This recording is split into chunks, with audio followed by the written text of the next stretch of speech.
И третья история, о которой тоже бы хотел сегодня в связи с нашим сегодняшним обсуждением проговорить совместно с вами и услышать вашу обратную реакцию, это позволительно ли нам не считаться с тем, что мы, создавая рабочие места, создавая высокий уровень заработной платы на этих рабочих местах, не наносим ущерб экологии нашей республики и здоровью людей, которые проживают на территории таких предприятий.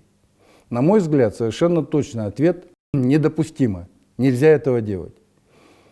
Что есть сегодня по факту? По факту мы сегодня с вами видим, что, к сожалению, предприятия по переработке, к сожалению, выбрасывают достаточно большое количество отходов. Это и отходы, которые выбрасываются в воздух, это и отходы, которые выбрасываются в водные источники, и тем самым, конечно же, загрязняют и наносят ущерб экологии, а самое главное, наносят ущерб здоровью людей, которые проживают на территории, рядом расположенных с такими объектами, и не только, потому что водные ресурсы – это источник для очень большого количества людей.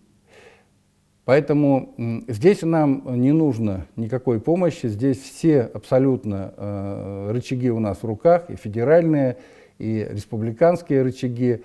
Здесь просто нужно наводить порядок. И, безусловно, производители готовы к этому, потому что все прекрасно понимают, что недопустимо создание рабочих мест, создание лидерского продукта, но при этом нанесение ущерба для здоровья человека.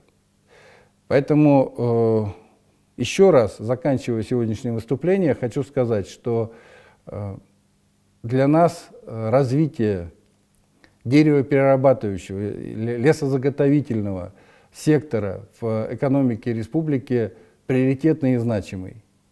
С учетом того, что я сказал, лидерский проект должен быть лидером во всем.